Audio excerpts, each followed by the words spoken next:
ಚಾಣಕ್ಯನ ಛಲ ಜನರ ಪರ ಸದಾ ಶುದ್ಧ ಸುದ್ದಿಗಳೊಂದಿಗೆ ನಿಮ್ಮ ಚಾಣಕ್ಯ ನ್ಯೂಸ್. ನಮಸ್ಕಾರ ಕರ್ನಾಟಕ, ನಾನು ಮುತ್ತಣ್ಣ ಯರಗೊಪ್ಪ, ಚಾಣಕ್ಯ ನ್ಯೂಸ್ ವೀಕ್ಷಕರೊಂದಿಗೆ.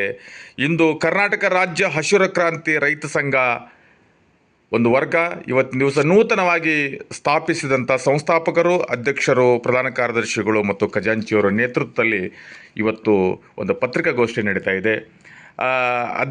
ರಾಜ್ಯಾಧ್ಯಕ್ಷರಂತ ನಮ್ಮ ಕೌಡಿಮಟ್ಟಿಯವರು, ಆಮೇಲೆ ನಮ್ಮ ಬಸವರಾಜ ತೀರ್ಥಪ್ಪನವರು, ಖಜಾಂಚಿ, ರಾಜ್ಯ ಖಜಾಂಚಿ, ಪ್ರಧಾನ ಕಾರ್ಯದರ್ಶಿಗಳಂತ ನಮ್ಮ ಪಾತ್ರೊಟ್ಟಿಯವರು ಈಗ ಒಂದು ವಾಹಿನಿಯಲ್ಲಿ ಈಗಾಗಲೇ ಸ್ಥಾಪನೆ ಮಾಡಿರುವಂಥ ಕರ್ನಾಟಕ ರಾಜ್ಯ ಹಸಿರು ಕ್ರಾಂತಿ ರೈತ ಸಂಘದ ಒಂದು ಸಂಸ್ಥಾಪಕರಾಗಿ ನಮ್ಮ ಮುಂದೆ ಇದ್ದಾರೆ.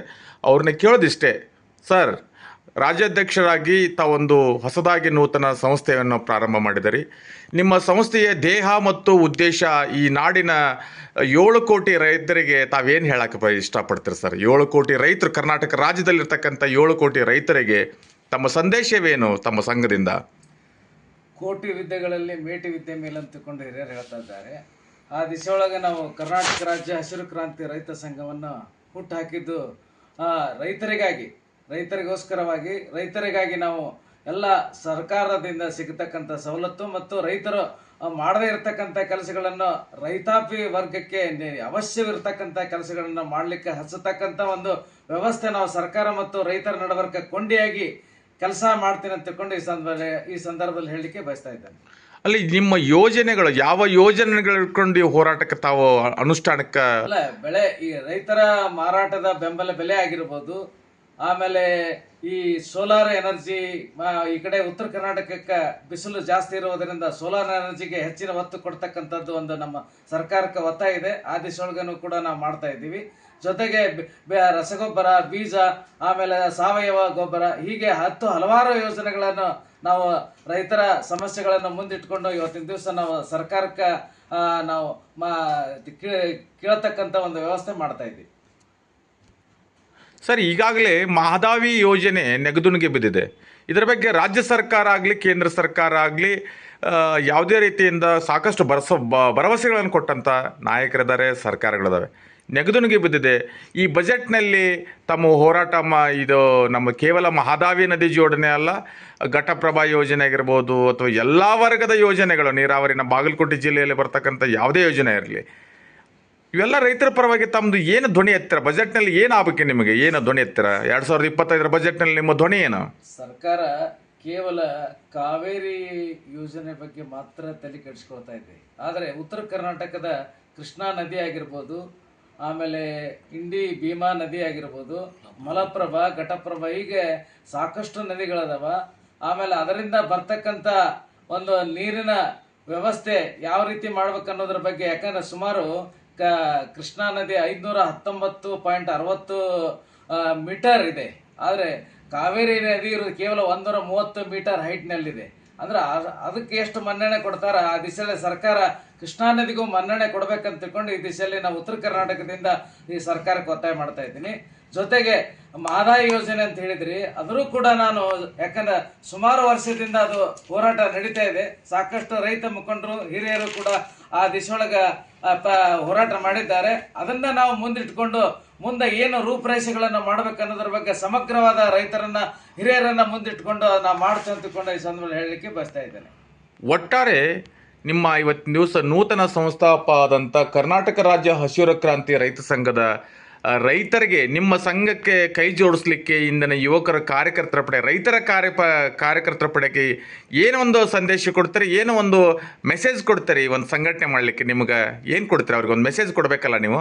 ವಿಶೇಷವಾಗಿ ರೈತರಿಗೆ ಹೊಸ ತಂತ್ರಜ್ಞಾನದ ಮೂಲಕ ರೈತರ ಬೆಳೆತಕ್ಕಂಥದ್ದು ಇರ್ಬೋದು. ಅಲ್ಲ, ಸಂಘಟನೆ ಬಲಪಡಿಸೋದಕ್ಕಾಗಿ ನಿಮ್ಮ ಮೆಸೇಜ್ ಏನಂತ ಅವ್ರಿಗೆ ಏನು ಹೇಳ್ತಾರೆ? ಯುವಕರಿಗೆ ನಾವು ರೈತಾಪಿ ವರ್ಗದವರಿಗೆ ನಾವು ಈಗ ರೈತರ ಬಗ್ಗೆ ಎಲ್ಲ ಮೂಲಭೂತ ಸಮಸ್ಯೆಗಳು ಏನದಾವ ಮೊದಲು ಅದರ ಬಗ್ಗೆ ನಾವು ಚರ್ಚೆ ಮಾಡ್ತೀವಿ. ಜೊತೆಗೆ ಎಲ್ಲರನ್ನೂ ಕೂಡ ನಾವು ಈ ಸಂಘಕ್ಕೆ ಕೈ ಜೋಡಿಸ್ರಿ, ಸಂಘವನ್ನು ಬಲಾಢ್ಯದಿಂದ ಬೆಳೆದಾಗ ನಾವು ಬೀದಿಗೆ ಬಂದು ಹೋರಾಟ ಮಾಡ್ತಕ್ಕಂಥ ವ್ಯವಸ್ಥೆ ಆಗಬೇಕು. ಅಂದಾಗ ನಾವು ರೈತರ ಸಮಸ್ಯೆ ಬಗೆಹರಿಸಲಿಕ್ಕೆ ಅನುಕೂಲ ಆಗ್ತದೆ ಅಂತ ತಿಳ್ಕೊಂಡು ಈ ಸಂದರ್ಭದಲ್ಲಿ ಹೇಳಲಿಕ್ಕೆ ಬಯಸ್ತಾ ಇದ್ದೇನೆ. Thank you so much. ಇಲ್ಲಿವರೆಗೆ ಕರ್ನಾಟಕ ರಾಜ್ಯ ಹಸಿರು ಕ್ರಾಂತಿ ರೈತ ಸಂಘದ ರಾಜ್ಯಾಧ್ಯಕ್ಷ ಕೌಡಿಮಠ್ ಸರ್ ಭಾಳ ಸವಿಸ್ತಾರವಾಗಿ ತಮ್ಮ ಸಂಘದ ಬಗ್ಗೆ ವಿಶ್ಲೇಷಣೆ ಮಾಡಿದರು. ಅವರಿಗೆ ಹೃದಯಪೂರ್ವಕವಾಗಿ ಧನ್ಯವಾದಗಳನ್ನ ಅರ್ಪಿಸುತ್ತಾ, ರಾಜ್ಯ ಪ್ರಧಾನ ಕಾರ್ಯದರ್ಶಿಗಳಂತ ಯಲ್ಲಪ್ಪ ಪಾತ್ರೋಟಿ ಅವರು, ಸರ್ ತಮ್ಮದು ಕರ್ನಾಟಕ ರಾಜ್ಯದ ರೈತ ವರ್ಗಕ್ಕೆ ತಾವೇನು ಹೊಸದಾಗಿ ತಾವು ಸಂಘವನ್ನು ಸ್ಥಾಪನೆ ಮಾಡಿದ್ರಿ, ಒಟ್ಟಾರೆ ರೈತರಿಗೆ ತಾವೇನು ಹೇಳ್ತೀರಾ? ಒಟ್ಟಾರೆ ವಾಟ್ ಈಸ್ ಯುವರ್ ಒಪಿನಿಯನ್, ಅಭಿಪ್ರಾಯ ಹೇಳಿ. ರೈತರಿಗೆ ಏನು ಕೂಗು ಧ್ವನಿ, ನಿಮ್ಮ ಕೂಗು ಏನು? ಅವ್ರನ್ನ ಯಾವ ರೀತಿ ಕರೆಗೊಳ್ತೀರ ನೀವು? ನಿಮ್ಮ ಒಂದು ಸಂಘಕ್ಕೆ ಯಾವ ರೀತಿ ಕರೆಗೊಳ್ತೀರ ಅವ್ರನ್ನ? ಕರ್ನಾಟಕ ರಾಜ್ಯ ಹಸಿರು ಕ್ರಾಂತಿ ರೈತ ಸಂಘದ ಬಾದಾಮಿ ರಾಜ್ಯಾದ್ಯಂತ ಇವತ್ತು ರೈತಾಪಿ ವರ್ಗ ಆಗಿರ್ಬೋದು, ದೀನ ದಲಿತರಾಗಿರ್ಬೋದು, ಯಾವುದೇ ವರ್ಗದ ರೈತಾಪಿ ಜನರು ಅವರ ತಮ್ಮ ಕುಂದುಕೊರತೆಗಳನ್ನು ಅವರ ಸಹಕಾರದೊಂದಿಗೆ ಹಾಗೂ ನಂಜುಂಡ ಸ್ವಾಮಿಗಳು ಕಂಡಂಥ ಕನಸನ್ನು ನಾವು ಸಾಕಾರಗೊಳಿಸಲಿಕ್ಕೆ ಜನರ ಸಹಾಯ ಸಹಕಾರದೊಂದಿಗೆ, ಅವರ ಒಂದು ಸಹಕಾರದೊಂದಿಗೆ ಅವ್ರ ಜೊತೆ ನಾವು, ನಮ್ಮ ಜೊತೆ ಅವರು ಅನ್ನುವಂಥ ಕಾನ್ಸೆಪ್ಟನ್ನು ಇಟ್ಕೊಂಡು ಇವತ್ತು ಕರ್ನಾಟಕ ರಾಜ್ಯ ಹಸಿರು ರೈತ ಸಂಘ, ಹಸಿರು ಕ್ರಾಂತಿ ರೈತ ಸಂಘ ಇವತ್ತು ಬಾದಾಮಿಯಲ್ಲಿ ಹುಟ್ಕೊಂಡಿದೆ. ಉತ್ತರ ಕರ್ನಾಟಕ ಭಾಗದ ಯಾವೊಂದು ಏತ ನೀರಾವರಿ ಆಗಿರ್ಬೋದು, ಅಣೆಕಟ್ಟು ಆಗಿರ್ಬೋದು, ಬ್ರಿಡ್ಜ್ಗಳಾಗಿರ್ಬೋದು, ಇವೆಲ್ಲ ಕೇವಲ ನೆಪಕ ಮಾತ್ರ ಆಗಿವೆ. ಆದರೆ ಇಲ್ಲಿ ಭೂಮಿ ಬೇಕು, ಆದರೆ ನೀರು ಮಾತ್ರ ಕೆಳಗಿನ ರಾಜ್ಯಗಳು ಉಪಯೋಗ ಮಾಡಲಿಕ್ಕೆ ವ್ಯವಸ್ಥೆ ನಡೀತಾ ಇದೆ. ಇದು ನಾವು ಭೂಮಿ ಕಳ್ಕೊಂಡವರು ಇವತ್ತು ನಾವು ನಿರ್ಗತಿಕರಾಗಿ ಗುಳೆ ಹೋಗುವಂಥ ಪ್ರಸಂಗ ಬಂದಿದ್ದರಿಂದ ಈ ಕಡೆ ಬೆಂಬಲ ಬೆಲೆ ಇಲ್ಲ, ಈ ಕಡೆ ನಮ್ಮ ರೈತರ ಜಮೀನುಗಳನ್ನು ಅಣೆಕಟ್ಟುಗಳು ನುಂಗ್ ಹಾಕ್ತಾ ಇದ್ದಾವೆ.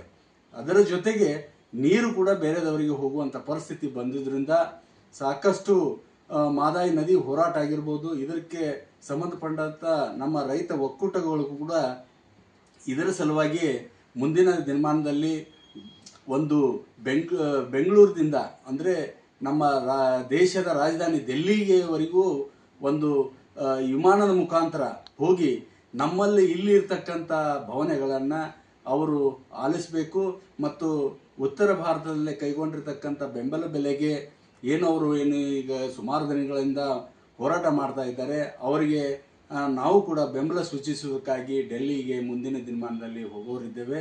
ಇದಕ್ಕೆ ನಮ್ಮ ಕರ್ನಾಟಕ ರಾಜ್ಯದ ರೈತರು ಕೈ ಜೋಡಿಸಿ ಅವರ ಜೊತೆ ನಾವು, ನಮ್ಮ ಜೊತೆ ಅವರಂತ ಒಂದು ಸಹಕಾರ ಮನೋಭಾವನೆ ಇಟ್ಕೊಂಡು ಮುಂದಿನ ಹೋರಾಟಕ್ಕೆ ನಾವು ಅಣಿಯಾಗ್ತಾ ಇದ್ದೇವೆ. ಸದ್ಯದಲ್ಲೇ ಪ್ರಧಾನ ಕಚೇರಿಯನ್ನು ಬಾದಾಮಿಯಲ್ಲಿ ಇಟ್ಕೊಂಡು ಬ್ರಾಂಚ್ಗಳ ಜಿಲ್ಲಾ ಮಟ್ಟದ ಮತ್ತು ತಾಲೂಕು ಮಟ್ಟ, ಬೆಂಗಳೂರು ಮಟ್ಟದಲ್ಲಿ ಒಂದು ಆಫೀಸನ್ನು ಈಗಾಗಲೇ ತೆರಿಬೇಕಂತ ಉದ್ದೇಶನ ಇಟ್ಕೊಂಡು ಮುಂದಿನ ದಿನಮಾನದಲ್ಲಿ ಹೋರಾಟಕ್ಕಾಗಿ ಸಜ್ಜಾಗ್ತಾ ಇದ್ದೇವೆ. ಈ ಕ್ರಾಂತಿ ಹಸಿರು ಕ್ರಾಂತಿ ಅನ್ನುವ ಹೆಸರನ್ನು ಇಟ್ಕೊಂಡಿದ್ದಕ್ಕಾಗಿ ಮುಂದಿನ ದಿನಮಾನದಲ್ಲಿ ರೈತರಿಗೆ ಆಗುವಂಥ ತೊಂದರೆಗಳನ್ನು ಕ್ರಾಂತಿ ಮುಖಾಂತರ ನಾವು ಎಲ್ಲ ಇಲಾಖೆಗಳಿಗೂ ಬಿಸಿ ಮುಟ್ಟಿಸುವಂಥ ಕೆಲಸ ಈಗಾಗಲೇ ನಡೀತಾ ಇದೆ.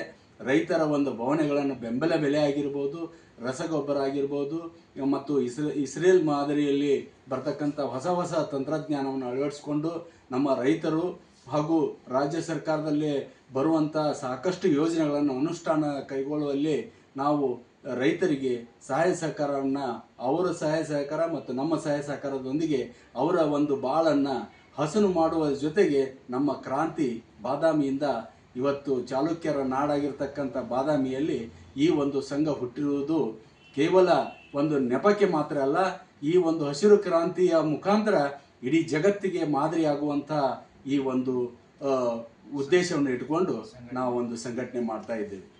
Thank you sir, thank you so much. ನಮಸ್ಕಾರ. ಬಸನ್ನರ, ಬಸವರಾಜ ತೀರ್ಥಪ್ಪನವರೇ, ಒಂದು ತಾವು ಖಜಾಂಚಿಯಾಗಿ ಕೆಲಸ ಮಾಡ್ತಾ ಇದ್ದೀರಾ. ಕರ್ನಾಟಕ ಘನ ಸರ್ಕಾರ ಇವತ್ತಿನ ದಿವಸ ರೈತರ ಮೇಲೆ ಇವತ್ತಿನ ದಿವಸ ಸಾಕಷ್ಟು ಹೆಸರು ಹೇಳಿ ಅಥವಾ ಅವ್ರ ಮೇಲೆ ಪ್ರಮಾಣ ವಚನ ಸ್ವೀಕಾರ ಮಾಡಿ ಅವ್ರಿಗಿರ್ತಕ್ಕಂಥ ಯೋಜನೆ ಇವತ್ತು ಗ್ರಾಮ ಪಂಚಾಯತಿ ಮಟ್ಟದಲ್ಲಿ ಆಗಿರ್ಬೋದು, ಪುರಸಭೆಯಲ್ಲಿ ಆಗಿರ್ಬೋದು, ಮಹಾನಗರ ಪಾಲಿಕೆಯಲ್ಲಿ ಆಗಿರ್ಬೋದು, ಅಥವಾ ಶಾಸಕರ ಅನುದಾನ, ಸಂಸದರ ಅನುದಾನ, ಹೀಗೆ ರಾಜ್ಯಾದ್ಯಂತ ರೈತರ ಯೋಜನೆಗಳು ನಿಗಮದಲ್ಲಿ ಆಗಿರ್ಬೋದು, ಎಲ್ಲ ಕಡೆ ರೈತರ ಮೇಲೆ ಇದ್ರೂ ಇವತ್ತಿಗೂ ರೈತರ ಹೆಸರ ಮೇಲೆ ಅನುಷ್ಠಾನ ಆಗ್ತಾ ಇಲ್ಲ. ಹೀಗಾಗಿ ತಮ್ಮ ಧ್ವನಿ ಹೇಗಿರ್ಬೋದು ಈ ಒಂದು ಸಂಘದಲ್ಲಿ ಖಜಾಂಚಿಯಾಗಿ ಕರ್ನಾಟಕದ ರೈತ ಸಂಘದ ಏನು ಹಸಿರು ಕ್ರಾಂತಿ, ಯಾವ ರೀತಿ ಕ್ರಾಂತಿ ಮಾಡ್ಲಿಕ್ಕೆ ತಾವು ತಯಾರಾಗಿದ್ದೀರಿ? ಎಲ್ಲ ನನ್ನ ರಾಜ್ಯದ ರೈತ ವರ್ಗದವರಿಗೆ ನನ್ನ ನಮಸ್ಕಾರಗಳು. ಈ ರೈತರು ಅಂದರೆ ಅವರು ಬರೀ ಹೆಸರಿಗೆ ರೈತರು. ಆ ರೈತ ಏನು ಮಾಡ್ತಾನೆ ಅನ್ನೋದು ಯಾರಿಗೂ ಗೊತ್ತಿಲ್ಲ. ಅವ್ರಿಗೆ ಗೊತ್ತಿದ್ರು ಗೊತ್ತಿಲ್ಲಂಗಿರ್ತಾರೆ. ಎಲ್ಲ ರಾಜಕಾರಣಿಗಳಾಗೋದು, ಸರ್ಕಾರ ನಡೆಸೋರು ಆಗಿಬಿಡೋದು. ಈಗ ರೈತ ಬೆಳೆದಿದ್ದಕ್ಕನ ಎಲ್ಲರೂ ಹೆಚ್ಚಾತು ಅಂತಾರೆ. ಈಗ ನೌಕರದಾರಿಗೆ ವರ್ಷ ಹೋತಂದ್ರೆ ಅವ್ರು ಪಗಾರ ಹೆಚ್ಚು ಮಾಡಲಿ ಅಂದ್ರೆ ಅಲ್ಲಿ ಸ್ಟ್ರೈಕು ಇಲ್ಲಿ ಸ್ಟ್ರೈಕು. ಅವ್ರು ಸ್ಟ್ರೈಕ್ ಮಾಡಿದ್ರೆ ಅವ್ರಿಗೆಲ್ಲ ಅನುದಾನ ಇರ್ತೈತಿ, ಅವ್ರ ಬೋನಸ್ ಅಂತ ಇರ್ತೈತಿ, ಅವ್ರಿಗೇನೋ ಸ್ಯಾಲ್ರಿ ಏನು ಹೆಚ್ಚು ಮಾಡೋದು ಕಮ್ಮಿ ಮಾಡೋದು ಅಂತ ಇರ್ತೈತಿ. ಆಮೇಲೆ ಅವ್ರು ಸಾಯ ಮಟ್ಟನ ಪೆನ್ಷನ್ ಇರ್ತೈತಿ. ಈ ರೈತರಿಗೆ ಅವ್ರು ಬೆಳೆದಿದ್ದಕ್ಕನ ಅವ್ರಿಗೇನು ಹುಯಿಗೆ ಅಂತ ಕೊಡೋದು ಬೇಕಾಗಿಲ್ಲ. ಆ ರೈತನ ನೆಮ್ಮದಿಗೆ ಏನಾರು ಒಂದು ಸ್ವಲ್ಪ ಏನಾರ ಬೆಂಬಲ ಬೆಲೆ ಕೊಟ್ಟು ಆ ರೈತ ಆನಂದ ಇರೋದು ಯಾರು ಒಬ್ಬರು ನೋಡಿದ್ದಾರೆ? ಇವ್ರು ಯಾರು ಸರ್ಕಾರ ಆಳೋರು?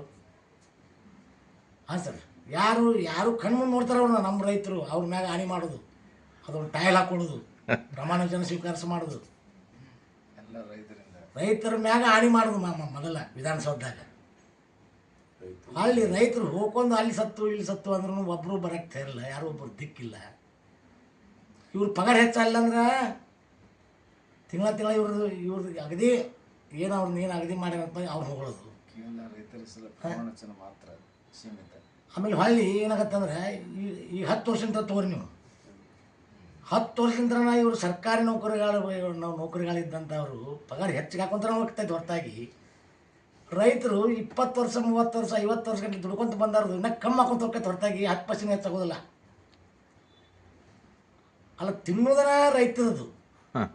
ಒಬ್ರು ಹಿರಿಯರು ಅಂದ್ರೆ ನಮ್ಮ ಮೊನ್ನೆ ಒಂದು ಸಮಾವೇಶಕ್ಕೆ ಹೋಗಿದ್ವಿ ನಾವು. ಅವ್ರು ನಮ್ಮ ಹಿರಿಯ ರೈತರ ಸಂಘದ ಅವರು ಅಗದಿ ಒಬ್ಬರು ದೊಡ್ಡ ಯಜಮಾನ ಮನುಷ್ಯರು ಅವರೆಲ್ಲ 90 ವಯಸ್ಸಿದ್ದವರು. ಎಲ್ಲ ರೈತರ ಬೆಳಿತೀರಿ, ರೈತ ಬೆಳಿಲಾರ್ದು ಯಾವುದೂ ಇಲ್ಲ. ನೀವು ಒಂದು ವರ್ಷ ರೈತ ವರ್ಗ ನೀವು ಒಂದು ವರ್ಷ ಬಿಟ್ಟಂದ್ರೆ ಅವ್ರೇನು ತಿಂತಾರೆ? ಹಾಲು ಬೆಳೆದ ರೈತ, ಕಡ್ಲಿ ಬೆಳೆದ ರೈತ, ಜೋಳ ಬೆಳೆದ ರೈತ, ಮೊಸರು ಸತ್ಯಕ್ಕೆ ರೈತ.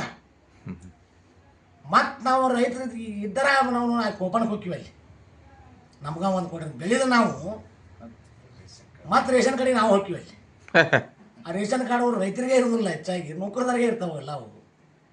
ಸರ್ಕಾರ ನೌಕರದಾರಿಗೆ ಏನು ಸ್ವಲ್ಪ ಸವಲತ್ತು ಮಾಡ್ತಿರಲ್ಲ, ಸ್ವಲ್ಪ ರೈತರಿಗೆ ಮಾಡಿದ್ರೆ ಅದು ರಾಜ್ಯಕ್ಕೂ ಒಳ್ಳೆಯದು, ಜನಸಾಮಾನ್ಯರು ಒಳ್ಳೇದಾಗಲಿ, ಅವ್ರಿಗೂ ಒಳ್ಳೇದಾಗಲಿ ಬೇಡ ಅನ್ನೋದಿಲ್ಲ.